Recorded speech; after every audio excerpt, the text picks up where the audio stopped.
A friend of mine in the East asked me to visit old Simon Wheeler to ask about my friend's friend, Leonidas W. Smiley.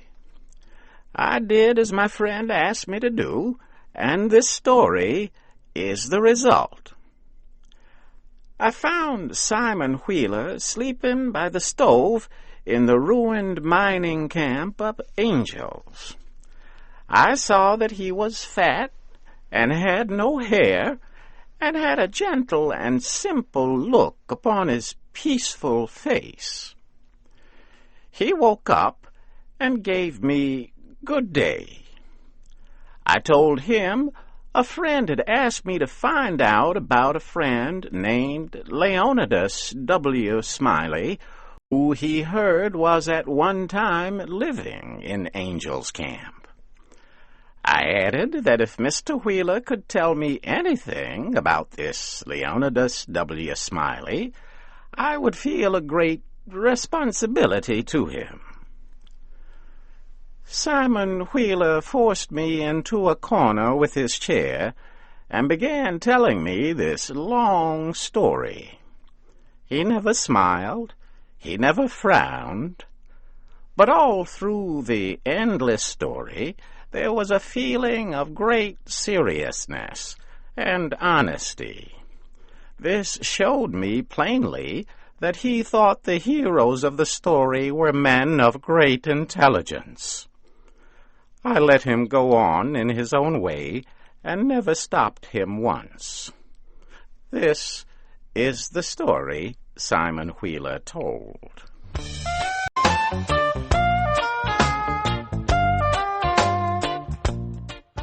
Leonidas W. Well, there was a man here once by the name of Jim Smiley in the winter of 1849, or maybe it was the spring of 1850. Anyway, he was the strangest man. He was always making money on anything that turned up, if he could get anybody to try to make money on the other side. And if he could not do that, he would change sides. And he was lucky, uncommon lucky. He most always was a winner. If there was a dog fight, he would try to win money on it. If there was a cat fight, he would take the risk. If there was a chicken fight, he would try to win money on it.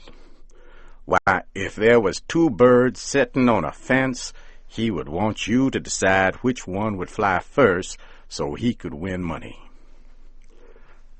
Lots of the boys here have seen Nat Smiley and can tell you about him. Why, it did not matter to him.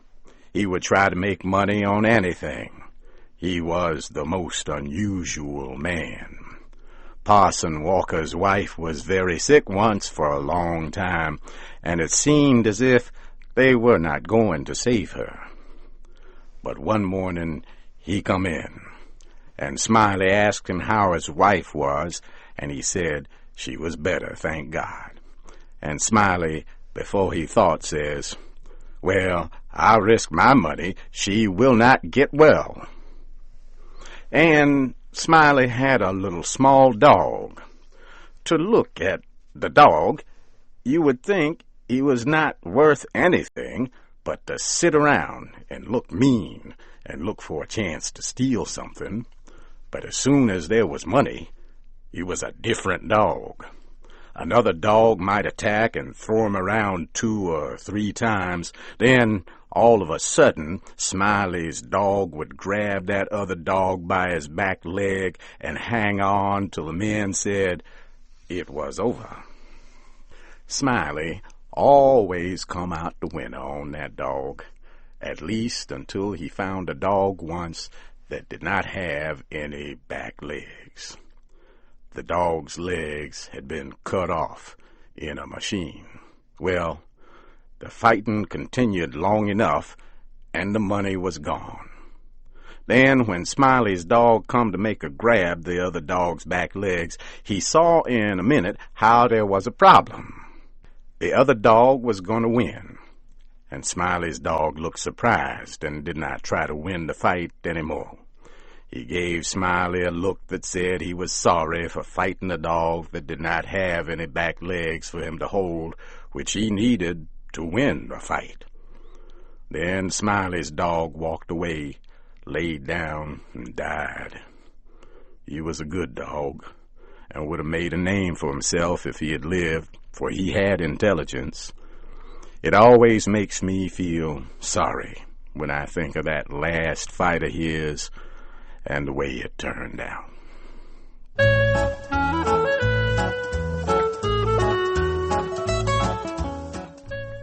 Well, this Smiley had rats and chickens and cats and all of them kind of things. You could not get anything for him to risk money on, but he would match you.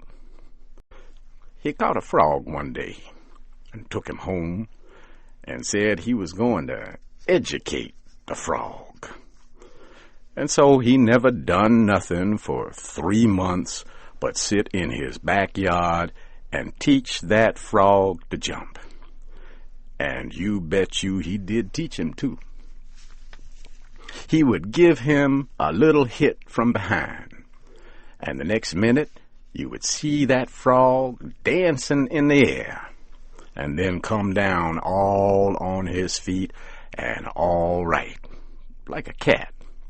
Smiley got him so the frog was catching flies, and he would catch one of those insects every time. Smiley said all the frog wanted was education, and he could do almost anything, and I believe him.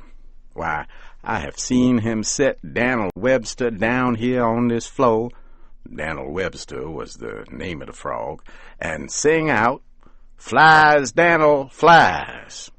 And quicker than you could shut your eyes, that frog would jump straight up and catch a fly off the table.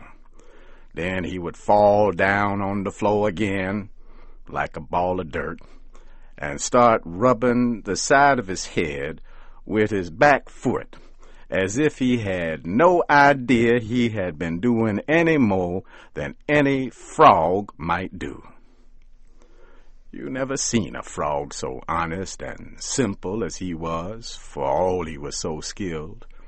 And when it come to jumping, he could get over more ground in one jump than any animal of his kind that you ever saw. Smiley was very proud of his frog, and people who had traveled and been everywhere all said he was better than any frog they had ever seen. Well, one day a stranger came in and says to Smiley, "What might be that you have got in the box?" And Smiley says, "It's only just a frog." And the man took it and looked at it careful and turned it round this way and that and says, "So it is. Well, what is he good for?" Well, Smiley says, easy and careless, he can outjump any frog in Calaveras County. The man took the box again and took another long look and gave it back to Smiley and says, "I don't see anything about that frog that is any better than any other frog." "Maybe you don't," Smiley says. "Maybe you understand frogs, and maybe you don't. Anyways, I will risk $40 and bet you that he can jump farther than any frog in Calaveras County." And the man studied a minute. "Well, I'm only a stranger here, and I do not have a frog.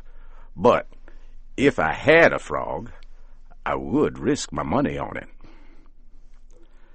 And then Smiley says, "That's all right. If you will hold my box a minute, I will go and get you a frog." And so the man took the box and put up his $40 and sat down to wait.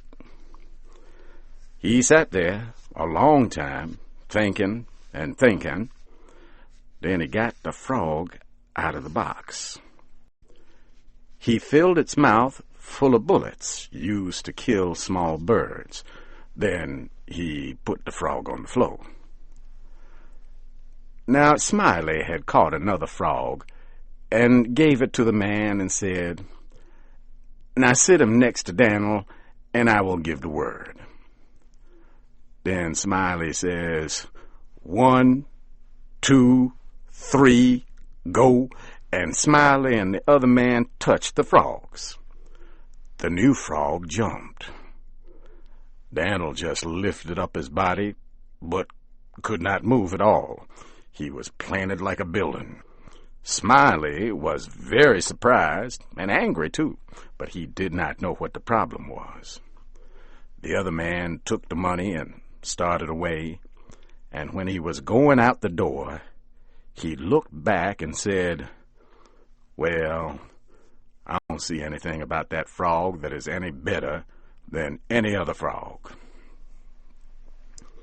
Smiley stood looking down at Daniel a long time, and at last says, "I wonder what in the nation happened to that frog.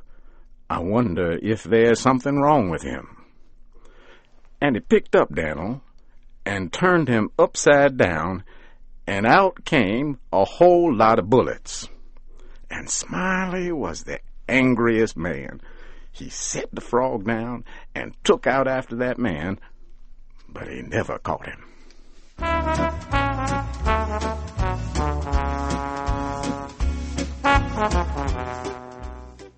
Now Simon Wheeler heard his name called and got up to see what was wanted. He told me to wait, but I did not think that more stories about Jim Smiley would give me any more information about Leonidas W. Smiley, and so I started to walk away. At the door, I met Mr. Wheeler returning, and he started talking again. "Well, this here Smiley had a yellow cow with one eye and no tail." However, lacking both time and interest, I did not wait to hear about the cow. I just left.